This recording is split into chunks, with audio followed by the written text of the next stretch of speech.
Okay, students. So let's start this new chapter that is called our environment. Environment का क्या मतलब होता है हम अच्छे से जानते हैं. हम ऐसा सोच सकते हैं environment का मतलब है सराउंडिंग्स, हमारे आसपास की चीजें. तो देखो हमारा जो environment है उसमें बहुत सारे लिविंग और नॉन लिविंग थिंग्स एग्जिस्ट करते हैं और वो दोनों एक दूसरे पे डिपेंडेंट होते हैं. तो किस तरह से वो आपस में डिपेंडेंट होते हैं वो हम इस चैप्टर में पढ़ने वाले हैं. लिविंग बींग्स जो होते हैं उसको हम तीन कैटेगरीज में डिवाइड कर सकते हैं: प्रोड्यूसर्स, कंज्यूमर्स एंड डीकॉम्पोजर्स. तो ये तीनों कैटेगरीज क्या होती है हम देखेंगे. सबसे पहले हम कंसंट्रेट करेंगे प्रोड्यूसर्स पे कि प्रोड्यूसर्स क्या होते हैं. तो आप देखिए प्रोड्यूसर्स की डेफिनेशन है organisms, living organisms which produce their own food. तो वैसे ऑर्गेनिज्म्स जो अपना फूड खुद बनाते हैं उनको हम बोलते हैं प्रोड्यूसर्स. नाम भी कुछ वैसा ही सजेस्ट कर रहा है. प्रोड्यूसर्स के एग्जांपल्स होते हैं प्लांट्स. ये तो हमें पता ही है कि प्लांट्स अपना फूड कैसे बनाते हैं. सन से वो एनर्जी एब्जॉर्ब करते हैं, और फोटोसिंथेसिस की मदद से अपना खुद फूड बनाते हैं. इसलिए प्लांट्स को हम बोलते हैं प्रोड्यूसर्स. ठीक है. दूसरा एग्जांपल जो है प्रोड्यूसर का है वो है ब्लू ग्रीन एल्गी. ये ब्लू ग्रीन एल्गी क्या होती है शायद आपको नहीं पता हो. तो आपने जैसे देखा होगा पॉन्ड्स वगैरह पे ऐसे ब्लू लेयर जम जाती है, ग्रीन लेयर जम जाती है पॉन्ड्स पे. तो ये जो ग्रीन लेयर होती है इसको हम बोलते हैं एल्गी. ये भी अपना फूड खुद से बनाती है फोटोसिंथेसिस के हेल्प से, जैसे प्लांट्स बनाते हैं. लेकिन ये जो एल्गी होता है ये कॉम्प्लिकेटेड तरीके का प्राणी है. इसमें प्लांट्स की प्रॉपर्टीज भी होती हैं और एनिमल्स की भी. बट एनीवे हमारे लिए यहां पे ये इंपॉर्टेंट है कि ये अपना फूड खुद बनाता है और इसको हम क्या बोलते हैं प्रोड्यूसर. ये जो प्रोड्यूसर्स होते हैं इनका एक और नाम है दैट इज कॉल्ड ऑटोट्रॉफ्स. इनको ऑटोट्रॉफ्स भी बोलते हैं प्रोड्यूसर्स को. देखो ऑटो का मतलब है यहां पे सेल्फ और ट्रॉफ्स का मतलब है न्यूट्रिशन. तो ऑटोट्रॉफ्स मतलब ऐसे लिविंग बींग्स जो अपना न्यूट्रिशन खुद तैयार करते हैं.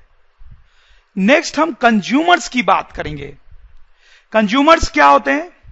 Organisms which depend on other organisms for food. तो कंज्यूमर्स ऐसे ऑर्गेनिज्म्स को बोलते हैं जो फूड के लिए दूसरे ऑर्गेनिज्म से डिपेंड करते हैं. कंज्यूमर्स का एक और नाम होता है हेट्रोट्रॉफ्स. हेट्रो का मतलब है यहां पे अदर और ट्रॉफ्स मतलब तुमने देखा ही है न्यूट्रिशन. तो वैसे ऑर्गेनिज्म्स जो न्यूट्रिशन के लिए अदर ऑर्गेनिज्म्स पे डिपेंड करते हैं. मोस्ट ऑफ द एनिमल्स जो होते हैं जैसे एलिफेंट हो गया, लायन हो गया, ये सब कंज्यूमर्स हैं. क्यों कंज्यूमर्स हैं?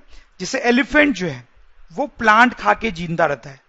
तो प्लांट एक दूसरा ऑर्गेनिज्म है जिसपे ये एलिफेंट डिपेंडेंट है. ठीक है. लायन है, ये दूसरे छोटे जानवर को खा के जिंदा रहता है, इसलिए ये भी क्या है कंज्यूमर.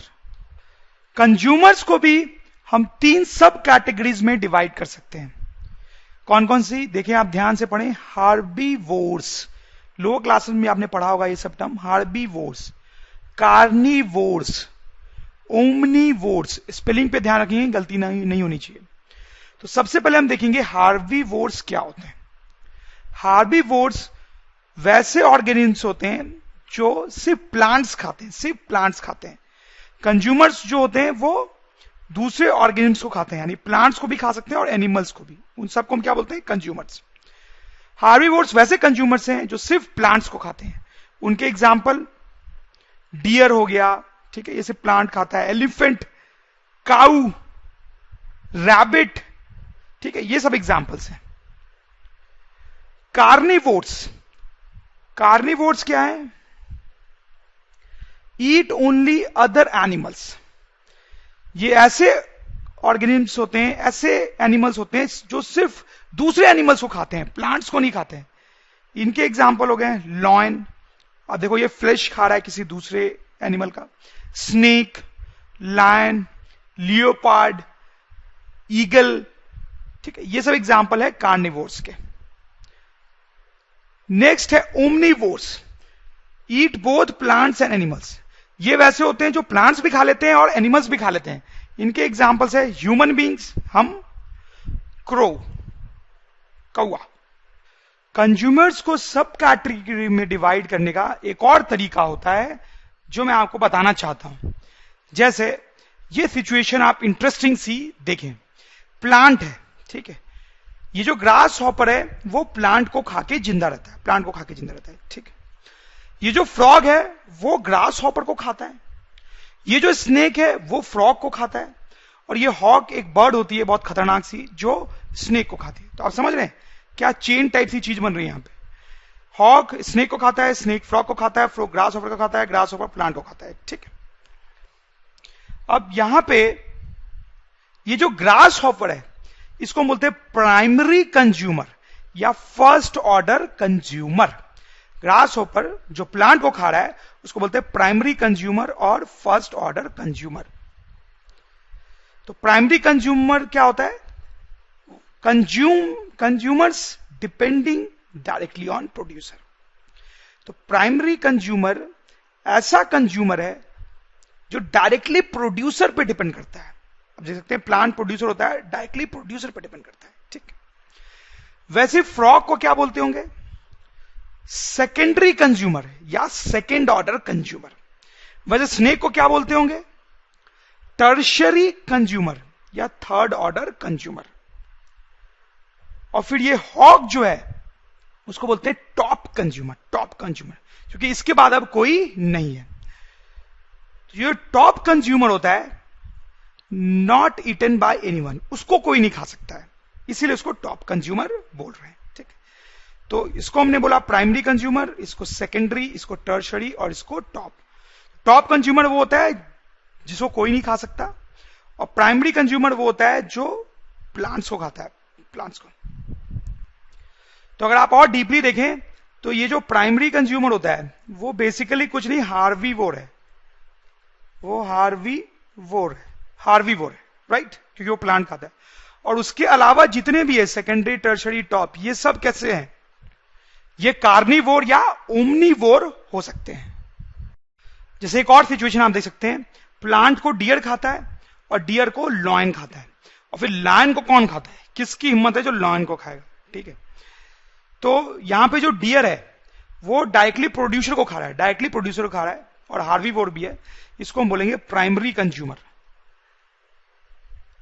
प्राइमरी कंज्यूमर या फिर फर्स्ट ऑर्डर कंज्यूमर, ठीक है।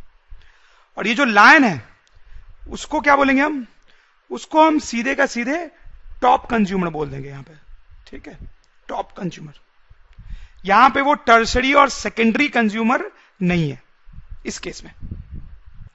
क्या टॉप कंज्यूमर्स के कुछ और एग्जांपल्स आप बता सकते हैं मुझे, जैसे लाइन हो गया, और एग्जांपल्स होंगे बताएं, टाइगर, लियोपार्ड, ठीक है। ये सब जो बड़े जानवर होते हैं इनको कोई दूसरा जानवर नहीं खा सकता, तो ये हमेशा टॉप कंज्यूमर ही होते हैं। अब बारी है डिकम्पोजर्स की कि ये क्या होते हैं। तो उनकी डेफिनेशन है organisms who feed on dead plants and animals.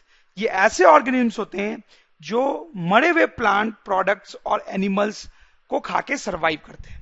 इनके एग्जांपल्स हैं बैक्टीरिया, फंगस, वॉर्म। इन सब के बारे में हमने पहले थोड़ा थोड़ा सा पढ़ा है। ये सब क्या है, ये सब माइक्रो ऑर्गेनिम्स है।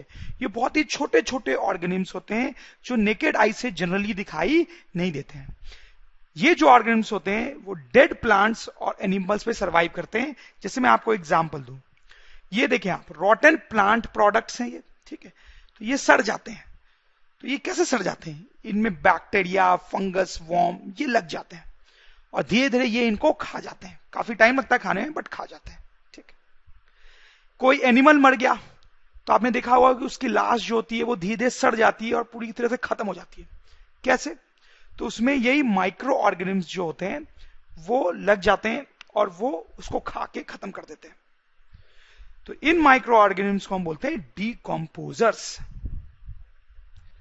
डीकम्पोजर्स।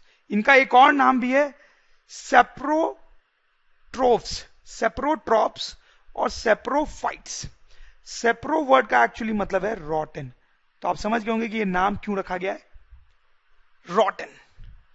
अब ये जो डिकम्पोजर्स हैं आपको थोड़े बोरिंग टाइप के लग रहे होंगे, बट ये इन्वायरमेंट के लिए बड़े इंपॉर्टेंट होते हैं। क्या इंपॉर्टेंट काम करते हैं ये, जरा हम देखें। पहला है clean up environment by decomposing dead organism. ठीक है, clean up environment by decomposing dead organism. देखिए जैसे आप सोचें कि एक चूहा मर गया, ठीक है, तो उसकी जो डेड बॉडी होती है, डिकम्पोजर्स उसको सड़ा सड़ा के खत्म कर देते हैं। ठीक है, आपने देखा होगा कभी चूहे या बिल्ली जब मर जाते हैं तो धीरे धीरे उनकी डेड बॉडी का साइज कम होता जाता है और फाइनली वो खत्म हो जाते हैं। तो वो डिकम्पोजर्स के कारण हो रहा होता है। अगर डिकम्पोजर्स नहीं होते हैं तो वो डेड बॉडी हमेशा वैसी की वैसी ही रहेगी।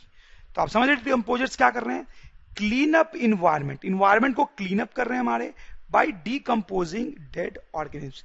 डेड ऑर्गेनिम्स को डिकम्पोज करके उनको खत्म करके इन्वायरमेंट को क्लीन करते हैं। ओके, नेक्स्ट जो वो काम करते हैं उसको आप थोड़ा ध्यान से देखेंगे। They break complex compounds in dead organisms into nutrition. They break complex compounds in dead organisms into nutrition.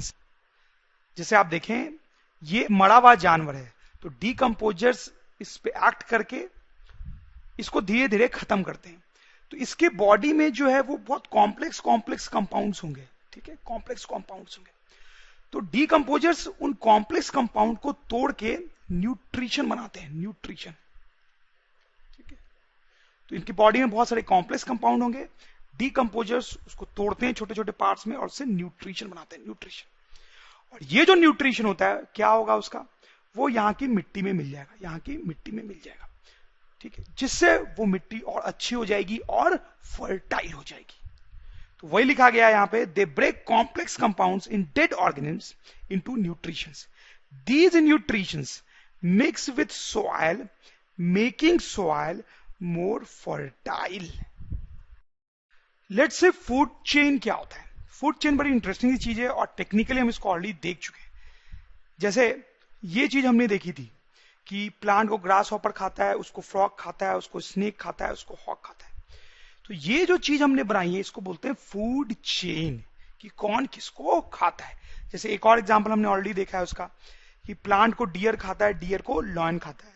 ठीक, तो this again a food chain. जैसे एक और नया एग्जांपल मैं आपको देता हूं, इंटरेस्टिंग एग्जांपल है। ये पॉन्ड्स में होता है, पॉन्ड्स में या रिवर्स में। तो मैंने आपको एल्गी के बारे में बताया था। ठीक है, तो एल्गी को किसी दूसरे इंसेक्ट ने खाया, पानी में रहने वाले किसी इंसेक्ट ने खा लिया, उस इंसेक्ट को किसी फिश ने खा लिया, और फिर उस फिश को किसी बर्ड ने खा लिया। आप देख सकते हैं बर्ड के चोंच में फिश है। तो ये भी क्या है, फूड चेन। तो आपको समझ में आ गया होगा फूड चेन क्या होती है। तो अब हम फूड चेन को कैसे डिफाइन कर सकते हैं। हम बोल सकते हैं food chain is a series of organisms, series of organisms in which every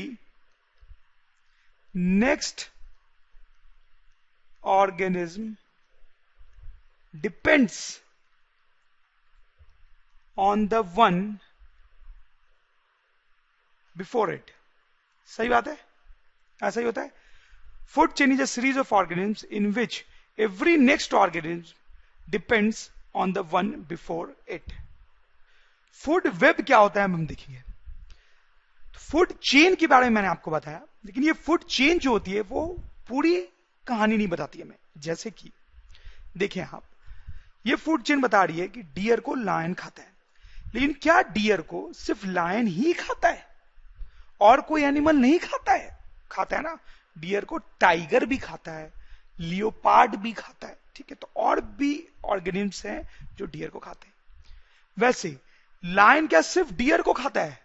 नहीं, लायन जेब्रा को भी खा सकता है, रैबिट को भी खा सकता है, और भी एनिमल्स को खा सकता है। ठीक है, वैसे स्नेक क्या सिर्फ फ्रॉग को ही खाता है? नहीं, फ्रॉग के अलावा भी और चीजों को खा सकता है। ठीक है, वैसे स्नेक को सिर्फ क्या हॉक खा सकता है? नहीं, स्नेक को खाने वाले और भी एनिमल्स हैं। आप समझ रहे हो मेरी बात? तो इस तरह से फूड चेन जो है वो हमें कंप्लीट इंफॉर्मेशन नहीं देती है। तो फूड वेव क्या होता है अब आप समझ गए होंगे। इस टाइप का कुछ डायग्राम होता है जिसको हम फूड वेव बोलते हैं। ये डायग्राम बहुत कॉम्प्लिकेटेड होता है, आप समझ सकते हैं।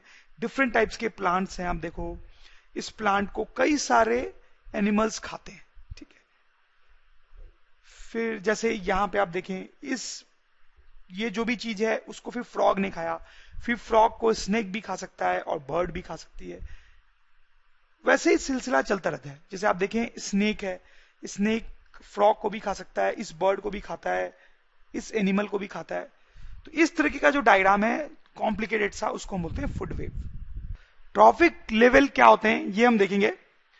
जैसे एक फूड चेन का एग्जांपल लेते हैं जो हमने पहले भी देखा है। इस फूड चेन को हम थोड़ा दूसरे तरह से भी रिप्रेजेंट कर सकते हैं, कुछ इस तरीके से एक पिरामिड बना के, ठीक है। ये पिरामिड कुछ नहीं, बस इसी फूड चेन को रिप्रेजेंट कर रहा है, ठीक है। देखिए अब फूड चेन में जो सबसे पहले चीज थी इस फूड चेन में वो था एल्गी, जो कि बेसिकली प्रोड्यूसर है, प्रोड्यूसर। तो देखिए हमारे पिरामिड में सबसे नीचे है प्रोड्यूसर, ठीक है।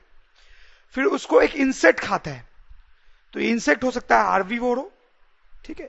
उस एल्गी को खा रहा है, तो यहां पे उस प्रोड्यूसर के ऊपर है हार्बीवोर, तो प्रोड्यूसर को कौन खा रहा है? हार्बीवोर। फिर इसके ऊपर है कार्निवोर, तो आप समझ गए ये कार्निवोर कौन है? ये फिश है यहां पे, ठीक है। तो इस हार्बीवोर को खा रहा है कार्निवोर।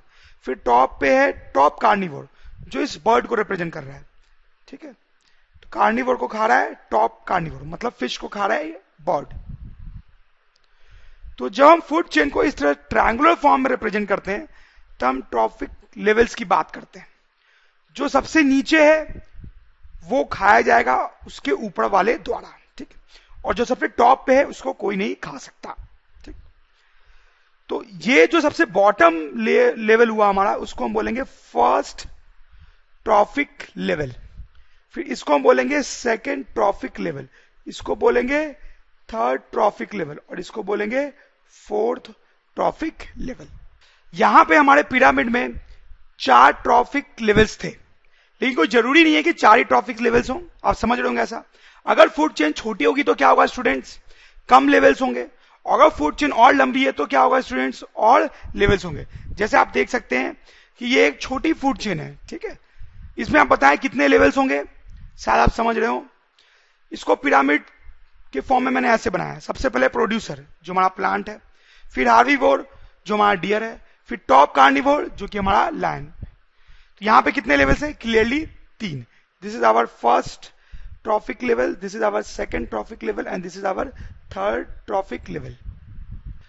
फ्लो ऑफ एनर्जी, जैसे एक फूड चेन लेते हैं हम, छोटी सी एक फूड चेन ली हमने, इसमें एनर्जी का फ्लो होता है। कैसे होता है एनर्जी का फ्लो? बहुत सिंपल बात है। ये प्लांट्स हैं, ठीक है, इनमें कुछ एनर्जी स्टोर्ड होती है। जब ये हिरन या डियर प्लांट्स को खाता है तो उसको क्या मिलती है? एनर्जी मिलती है खा के, ठीक है। तो हम बोल सकते हैं प्लांट से डियर तक एनर्जी का फ्लो हुआ, प्लांट से डियर तक एनर्जी का फ्लो हुआ, ठीक है। जब ये लॉयन डियर को खाएगा तो क्या होगा? इस लायन को एनर्जी मिलेगी, ठीक है। तो हम बोल सकते हैं डियर से लॉयन तक एनर्जी का फ्लो हुआ, ठीक है। मतलब डियर को खाने पे लॉयन को एनर्जी मिली, सही। तो आप देखें इस फूड चेन में एनर्जी इस तरह से फ्लो कर रही है, ठीक है। प्लांट से डियर, डियर से लॉयन। तो कई बार ऐसा बोला जाता है कि फूड चेन में flow of energy is unidirectional. Flow of energy is unidirectional, मतलब इस फूड चेन में जो एनर्जी का फ्लो हो रहा है वो एक ही डायरेक्शन में होता है, एक ही डायरेक्शन में होता है। मतलब इधर ही हो रहा है सिर्फ एनर्जी का फ्लो, सिर्फ इधर ही हो रहा है, ठीक है। इस डायरेक्शन में एनर्जी का फ्लो नहीं होता है, ठीक है। यूनिडायरेक्शनल फ्लो है, सिर्फ इस डायरेक्शन में हो रहा है, इस डायरेक्शन में फ्लो नहीं होता है। क्यों नहीं होता है? अरे बड़ी सिंपल सी बात है। इस डायरेक्शन में कैसे हो सकता है फ्लो का एनर्जी? इस डायरेक्शन में एनर्जी का फ्लो तब होगा जब शेर को डियर खाएगा। जब शेर को डियर खा जाएगा तो डियर को शेर से एनर्जी मिलेगी। ऐसा हो सकता है कभी? नहीं। जब डियर को प्लांट खाएगा, बट ऐसा कभी हो सकता है क्या? नहीं। इसलिए इस डायरेक्शन में एनर्जी का फ्लो नहीं होता है, यूनिडायरेक्शन फ्लो है, मतलब सिर्फ एक ही डायरेक्शन में होता है। ओके, नेक्स्ट इंपॉर्टेंट पॉइंट पे हम जाएंगे अब। तो आप देखें किसी फूड चेन में जब एनर्जी का फ्लो होता है, तो एक्चुअली वो एनर्जी सन से ही आ रही होती है, ठीक है। इसलिए हम सन को बोलते हैं अल्टीमेट सोर्स ऑफ एनर्जी। तो वो सन से कैसे आ रही होती है उसको हम थोड़ा डिटेल में देखेंगे, देखते हैं जरा। तो सबसे पहला पॉइंट है कि 1% of solar energy coming to earth is absorbed by plants, ठीक है। ध्यान दे क्या मतलब है इसका, मतलब ये कि सन से बहुत सारी एनर्जी अर्थ तक पहुंचती है, ठीक है, हमें पता है ये बात। तो उसमें से लगभग 1% एनर्जी दुनिया भर के प्लांट्स एब्जॉर्ब कर लेते हैं, तो सन से बहुत सारी एनर्जी अर्थ पे आती है और इंटरेस्टिंगली सिर्फ 1% एनर्जी प्लांट्स एब्जॉर्ब कर पाते हैं, ठीक है। फिर प्लांट्स उस एनर्जी का क्या करते हैं, देखते हैं। Plants convert this to chemical energy, by photosynthesis. तो अब क्या होता है कि प्लांट्स के अंदर एक प्रोसेस चलता है जिसको हम बोलते हैं फोटोसिंथेसिस। इसके बारे में हमने पहले भी पढ़ा है लोअर क्लासेस में भी, ठीक है। तो प्लांट्स के अंदर फोटोसिंथेसिस नाम का प्रोसेस चलता है। उस प्रोसेस से वो क्या करते हैं, जो भी सोलर एनर्जी एब्जॉर्ब की जाती है उसको केमिकल एनर्जी में कन्वर्ट किया जाता है, ठीक है। तो सन से 1% एनर्जी एब्जॉर्ब होती है और उस एनर्जी को केमिकल एनर्जी में कन्वर्ट किया जाता है बाय प्रोसेस फोटोसिंथेसिस। फिर some of this energy is lost by plants to surroundings, ठीक। मतलब जो भी केमिकल एनर्जी फोटोसिंथेसिस से बनती है उसका कुछ हिस्सा, उसका कुछ पार्ट प्लांट सराउंडिंग में लूज कर देते हैं, ठीक। Rest is stored in body of plants, बाकी प्लांट्स अपने में स्टोर कर लेते हैं। तो पूरी कहानी में आपको रिपीट कर देता हूं। सन से 1% एनर्जी प्लांट्स एब्जॉर्ब करते हैं, ठीक है। फिर फोटोसिंथेसिस से प्लांट्स उस एनर्जी को केमिकल एनर्जी में कन्वर्ट करते हैं, ठीक है। फिर वो जो केमिकल एनर्जी वो बनाते हैं उसका कुछ हिस्सा सराउंडिंग को लूज हो जाता है, हमने देखा सराउंडिंग को लूज हो जाता है, ठीक। लेकिन बाकी हिस्सा प्लांट्स में स्टोर हो जाता है, दैट इज इंपॉर्टेंट, बाकी हिस्सा प्लांट्स में स्टोर हो जाता है, ठीक। इस तरह से सन की एनर्जी प्लांट में स्टोर होती है। फिर क्या होता है, जैसा हमने पहले बात की, जब हिरन प्लांट्स को खाता है तो वो जो स्टोर्ड एनर्जी है, ध्यान दे, स्टोर्ड एनर्जी है प्लांट में, वो हिरन को मिलती है, ठीक है। फिर हिरन को जब शेर खाता है तो वही एनर्जी शेर को भी मिलती है। तो इस तरह से एनर्जी फ्लो के प्लांट तक आई, प्लांट से डियर तक गई, डियर से लॉयन तक गई। तो हम देख सकते हैं लॉयन को भी जो एनर्जी मिल रही है वो एक्चुअली में कहां से आई है, सन से आई है। अब एक लॉ होता है जिसको बोलते हैं 10% लॉ। 10% लॉ क्या होता है, ये 10% लॉ इस फूड चेन के हेल्प से हम जरा समझते हैं, ठीक है। तो ये फूड चेन हमने पहले देखी है। तो प्लांट को खाया ग्रास हॉपर ने, ठीक है, तो ग्रास हॉपर को एनर्जी मिली होगी, ठीक है। तो ग्रास हॉपर ने बहुत सारा प्लांट खाया तो ग्रास हॉपर को बहुत सारी एनर्जी मिली। सपोज करें ग्रास हॉपर को जो एनर्जी मिली वो है 10,000 जूल, ठीक है, ऐसे कोई नंबर ले लिया हमने। ग्रास हॉपर को इतनी एनर्जी मिली 10,000 जूल की प्लांट्स खा के। अब ग्रास हॉपर जो है वो इस एनर्जी का क्या करेगा उस एनर्जी का। तो उसमें क्या होता है, देखें, ऑन एन एवरेज जो 90% एनर्जी होती है, मतलब 10,000 इसको मिली, उसमें से 90% जो एनर्जी होती है वो लॉस्ट हो जाती है या यूज हो जाती है, लॉस्ट या यूज हो जाती है। कैसे, मतलब ये ग्रास हॉपर चलेगा, उड़ेगा, लाइफ की डिफरेंट एक्टिविटीज करेगा, तो उन सारी एक्टिविटीज के लिए एनर्जी चाहिए होती है। तो 90% एनर्जी जो होती है उन एक्टिविटीज में यूज हो जाती है या चली जाती है, ठीक। तो बाकी बची 10%, यानी 10% कितना होगा इसका, दैट विल बी 1000 जूल। तो ये बाकी का जो 10% होता है वो इसके बॉडी में स्टोर हो जाता है, स्टोर्ड इन बॉडी, ठीक।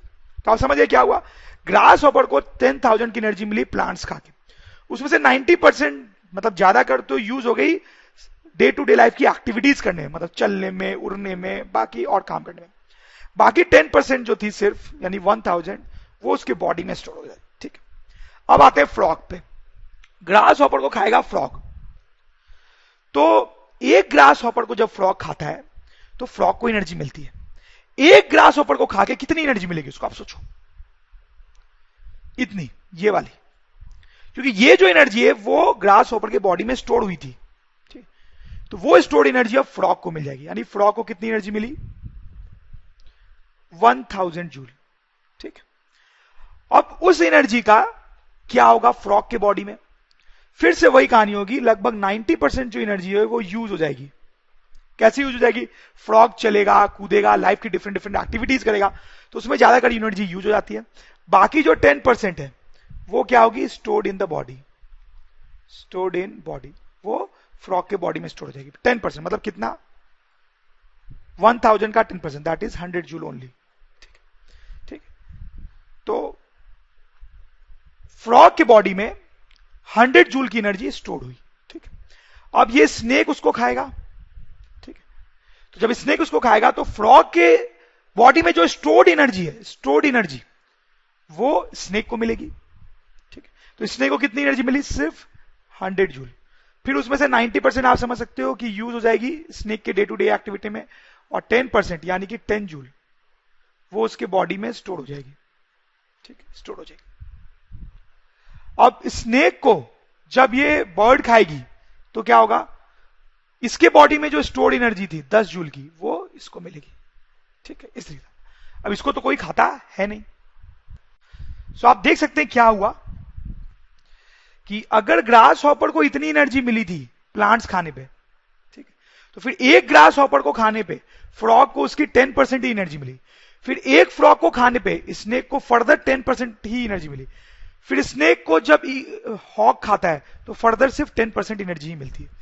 तो जैसे जैसे हम फूड चेन में आगे बढ़ते हैं, आगे सिर्फ कितनी परसेंट एनर्जी जा रही होती है, 10%, आगे सिर्फ 10% एनर्जी गई, आगे सिर्फ 10% एनर्जी गई, आगे सिर्फ 10% एनर्जी गई। ठीक, तो इसी को बोलते हैं 10% लॉ। अब मेरे एक सवाल का जवाब दें आप, ये हॉक जो है, हॉक वो ज्यादा स्नेक्स खाएगा या फिर ये जो फ्रॉग है वो ज्यादा ग्रास हॉपर्स खाएगा? अब बात को समझे, ये हॉक है, वो सपोज करो एक दिन में कुछ स्नेक्स खाता होगा, 2 स्नेक, 4 स्नेक, 5 स्नेक। वैसे ये फ्रॉग है, एक दिन में कुछ नंबर ऑफ ग्रास हॉपर्स खाता होगा। तो फ्रॉग ज्यादा ग्रास हॉपर्स खाएगा एक दिन में, या ये हॉक ज्यादा स्नेक्स खाएगा एक दिन में? सोच के देखें। देखिए आप, बताता हूं आपको, आप शायद समझ गए होंगे। एक स्नेक खाने पे हॉक को सिर्फ 10 जूल एनर्जी मिलती है। एक स्नेक खाने पे हॉक को सिर्फ 10 जूल ऑफ एनर्जी मिलती है, लेकिन एक ग्रास हॉपर खाने पे, एक ग्रास हॉपर खाने पे फ्रॉग को 1000 जूल ऑफ एनर्जी मिल जाती है। तो एक एक ग्रास हॉपर खाने पे इसको बहुत सारी एनर्जी मिल गई भाई, और लेकिन एक स्नेक खाने पे इसको सिर्फ 10 जूल की एनर्जी मिली। इसका क्या मतलब है, हॉक को बहुत सारे स्नेक्स खाने पड़ेंगे, बहुत सारे स्नेक्स खाने पड़ेंगे, तब उसको ठीक ठाक अमाउंट की एनर्जी मिलेगी। लेकिन फ्रॉग थोड़े से ही ग्रास हॉपर खा लेगा तो उसको अच्छी खासी एनर्जी मिल जाएगी। तो क्या होता है, जैसे जैसे हम फूड चेन में इधर जाते हैं, जैसे जैसे हम फूड चेन में इधर जाते हैं, डाइट बढ़ती है, डाइट बढ़ती है, डाइट बढ़ती है। ठीक है, देखो आप, हॉक की डाइट बहुत ज्यादा है, बहुत स्नेक्स खाने पड़ेंगे उसको, लेकिन फ्रॉग की डाइट उतनी ज्यादा नहीं है। अगर हम स्नेक की डाइट की बात करें तो क्या होगा, स्नेक की डाइट, इधर डाइट बढ़ती है, मतलब फ्रॉग से ज्यादा डाइट होगी उसकी, लेकिन हॉक से कम। एक और इंपॉर्टेंट पॉइंट हम यहां पे नोटिस कर सकते हैं। आप मुझे बताइए कि दुनिया में हॉक ज्यादा होने चाहिए या स्नेक ज्यादा होना चाहिए? दुनिया में हॉक के ज्यादा नंबर होने चाहिए या स्नेक के ज्यादा नंबर होने चाहिए? टाइम बीइंग आप मान लीजिए कि हॉक बहुत ज्यादा है दुनिया में, ठीक है, हॉक बहुत ज्यादा है, बहुत सारे हॉक्स है दुनिया में, लेकिन स्नेक्स उतने ज्यादा नहीं है, कम ही है। ठीक है, तो क्या होगा, बहुत सारे हॉक्स हैं और वो सब स्नेक खाते हैं, लेकिन स्नेक तो बहुत कम है, तो क्या होगा, इनकी भूख ही नहीं मिटेगी, इनकी भूख मिटेगी नहीं, इतने कम स्नेक्स हैं और हॉक्स बहुत ज्यादा हैं, तो वो हॉक्स खाएंगे क्या? ठीक है, इसका मतलब ज्यादा हॉक्स हो और कम स्नेक हो, ऐसा पॉसिबल नहीं है। तो इसका उल्टा होता है, ऑब्वियसली आप समझ रहे होंगे कि स्नेक्स ज्यादा होते हैं और हॉक कम होते हैं, कम हॉक होते हैं, ठीक है, ताकि वो अच्छे से स्नेक्स को खा सके और तभी भी स्नेक्स बचे रहें, तभी भी स्नेक्स बचे रहें, ठीक है। फिर आप बताएं कि स्नेक्स ज्यादा होते होंगे दुनिया में या फ्रॉग्स ज्यादा होते होंगे दुनिया में? स्नेक्स ज्यादा होते होंगे या फ्रॉग्स ज्यादा होते होंगे? जो लॉजिक हमने यहां पे लगाया था वही लॉजिक हम यहां पे लगा सकते हैं और हम सोच सकते हैं कि फ्रॉग्स जो है वो बहुत ज्यादा होंगे स्नेक्स, ठीक है, ताकि स्नेक्स जो है वो आराम से फ्रॉग्स को खा सके और तभी भी कुछ फ्रॉग्स बच जाए।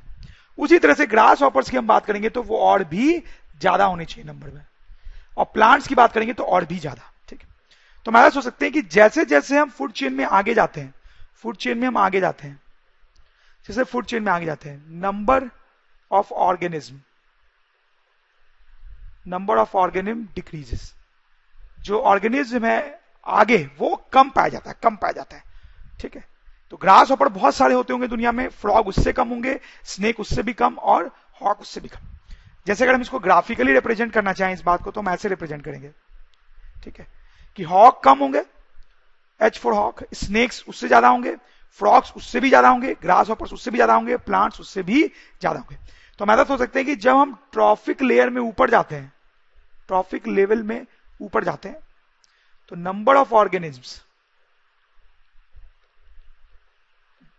ऑर्गेनिज्म्स डिक्रीजेस, ऑर्गेनिज्म्स के नंबर डिक्रीज हो जाते हैं।